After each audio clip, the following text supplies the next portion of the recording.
막히는 출근길 뉴스엔 급행 열차를 타라. 헬마 뉴스.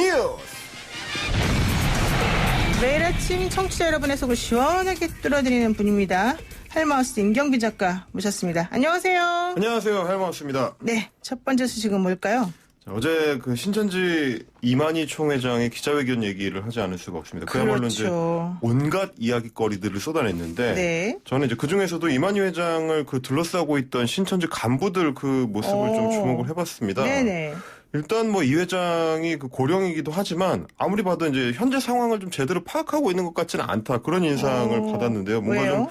좀 제대로 모르고 있다, 이런 인상을 받았는데, 바이러스 검사에 뭐 음성이 나왔다, 양성이 나왔다, 이것도 좀 제대로 구분을 못하는 것 같고, 네. 엉뚱하게 얘기를 하다가 갑자기 자기가 작년 10월에 뭐 독감 예방 접종을 받았다, 아무 상관이 없는 얘기인데, 네. 그런 얘기를 한다든지, 뭐 이런 걸 봤을 때는 일반적으로 우리가 이제 사이비 종교의 교주들한테 어떤 기대하는 혹은 뭐 이렇게 느껴지는 그런 뭐 어떤 기묘한 카리스마 이런 건 거의 안 보이고, 네.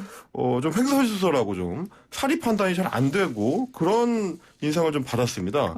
요즘 같으면 사실 스마트폰으로 다들 뉴스를 챙겨보시기 때문에, 그렇죠. 뭐 어르신들도 굉장히 좀 판단력에 있어서는 젊은 사람들하고 차이가 없는 경우가 많은데, 어제 상황을 보면은 신천지 입장에서는 차라리 안 하는 일만 못한 인터뷰가 아니었나, 이제 그런 생각이 들었고, 그 와중에도 저는 이제 그 주변을 둘러싸고 있던 간부들의 움직임을 보면서 좀 이게 주목을 좀 해봤습니다.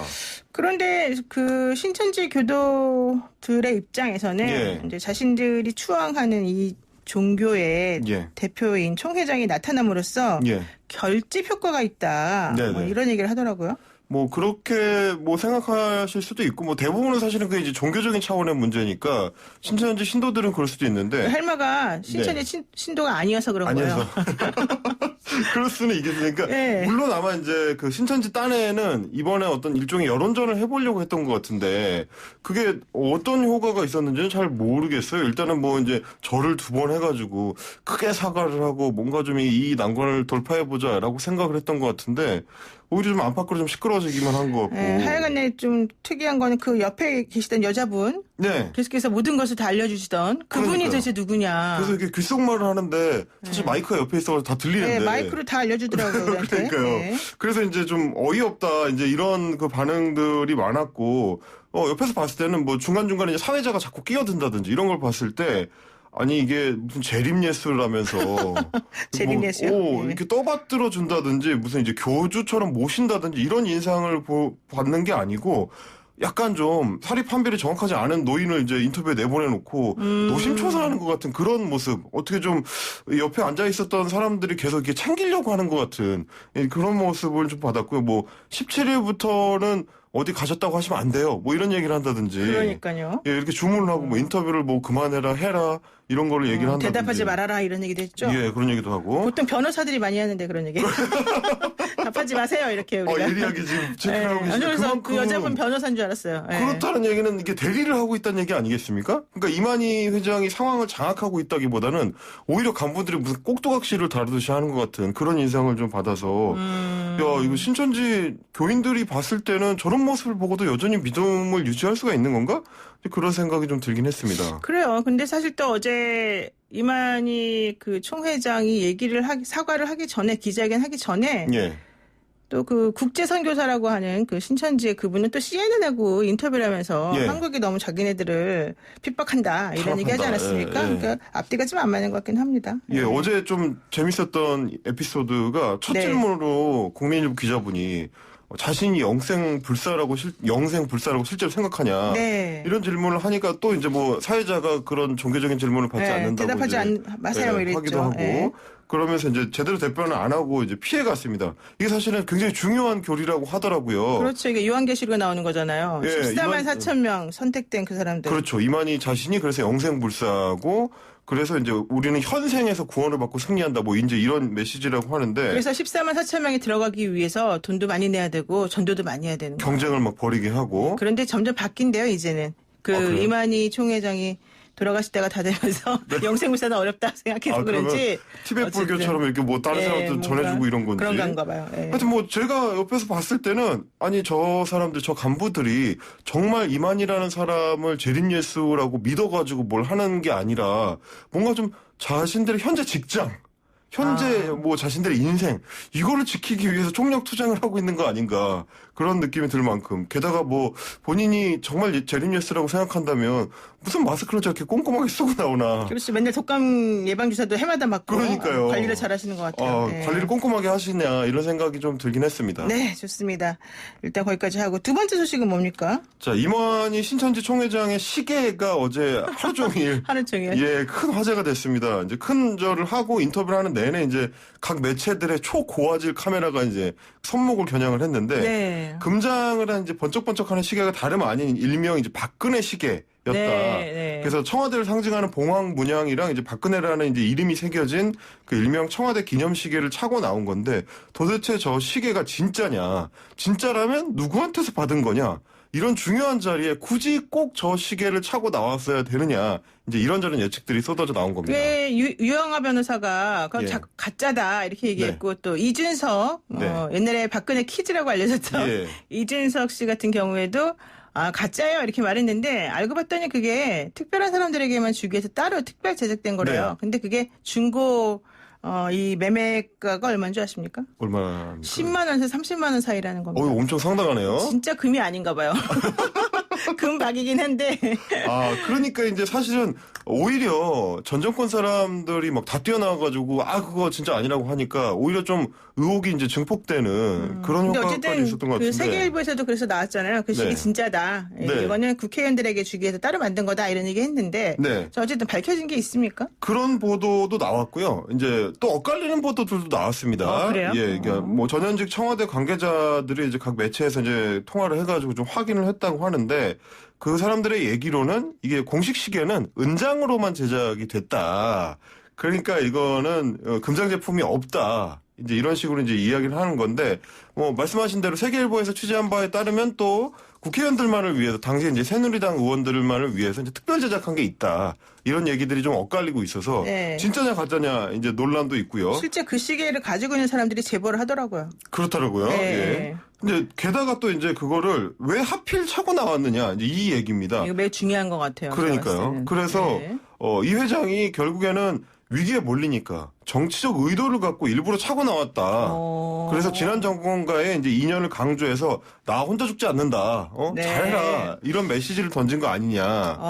이제 이런 얘기도 있는데 뭐 그동안에는 이제 지자체에서 발급한 어떤 표창장이라든지 그렇죠, 뭐 표창장. 감사 편지라든지 신천지에 보낸 감사 편지라든지 이런저런 증거들이 나오면서 새누리당하고 이제 관련이 굉장히 깊었던 거 아니냐 이런 추측들이 난무하긴 했는데 또 한편에서는 사실 원래 이제 지역 정치에서는 원래 그렇게 좀 교세가 큰 데에다가 이것 좀 그럼요. 많이 해준다. 예, 예. 뭐 이런 또 얘기들이 나오고 해서 약간 애매한 상황이긴 합니다. 근데 뭐 이 회장이 어저께 하는 걸 보면 저 개인적으로는 뭐 깊은 생각 안 했을 수도 있겠다.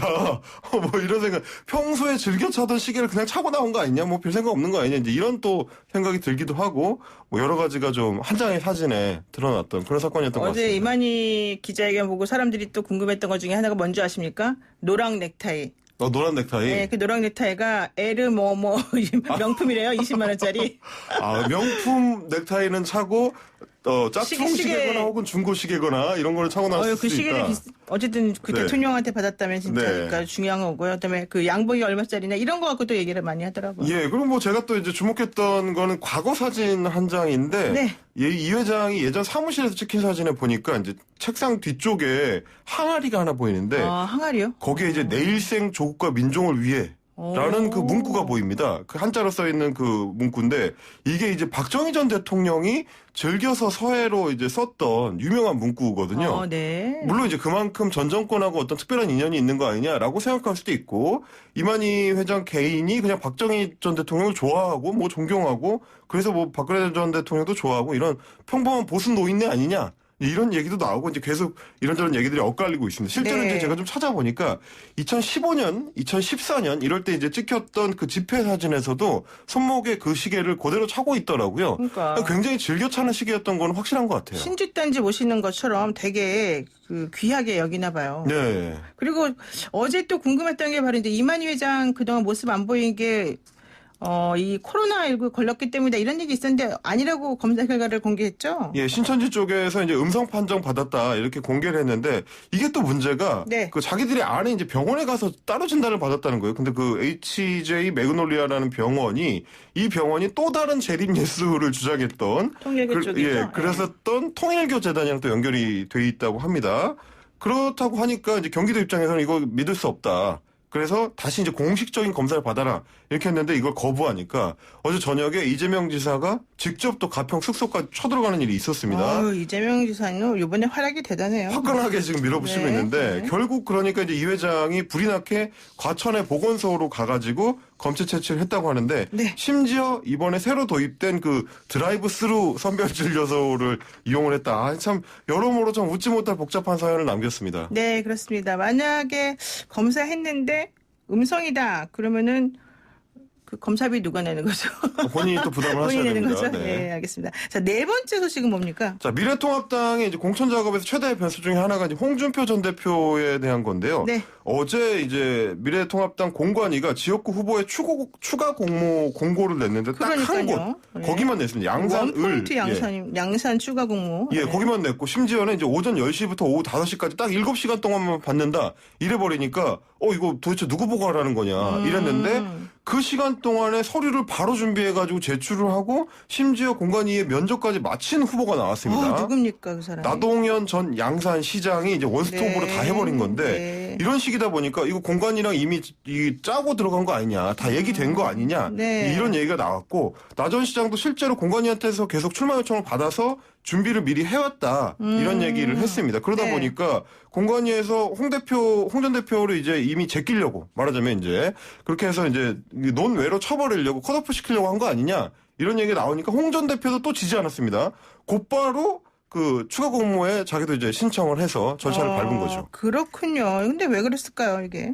이제 이렇게 되면은 결국엔 홍 전 대표 입장에서는 1대1로 이제 경선을 해보자. 이런 얘기가 되는 건데 자기는 전국적인 인지도도 있고 대표 지냈던 사람이고 하니까 붙어볼만 하다고 생각하는 것 같은데 공관위가 이렇게까지 밀어주는 나 전 시장을 상대로 과연 어떤 결과가 나올지 앞으로 좀 지켜봐야 될 것 같습니다. 그런데 사실은 이제 홍준표 그 전 대표 같은 경우에는 본인이 그 고향에서 나가고 싶어 했잖아요. 그렇죠. 그랬는데 안 된다고 하도 그러니까 내가 한 번 양보하면 그러면서 양산을 얘기했던 건데 예. 또 김영호 공관위원장이 양산에 단수 공천 주는 게 아니라 추가 공모를 또 막 요구를 하면서 노골적으로 예. 그러면서 홍준표 전 대표 모양을 조금 이상하게 만들었어요. 그러니까 이거 왜 그러는 사실상은 거예요? 좀 물러나고 뭐 우리 네. 말대로 해라 이런 쪽의 그 통보에 가까운데 어쨌든 홍 전 대표는 승부를 걸어보기로 한 거니까 네. 이 결과가 어떻게 될지 아주 궁금한 근데 대목입니다. 지금 거기 민주당에서 지금 자리 잡고 있는 김두관 전 지사 같은 경우에는 김두관 의원 같은 경우는 홍준표 전 대표보다는 나 고 전 시장이 좀 더 편하지 않을까요? 일단 여기까지 하겠습니다. 고맙습니다. 감사합니다. 네, 헬마우스 임경빈 작가였습니다.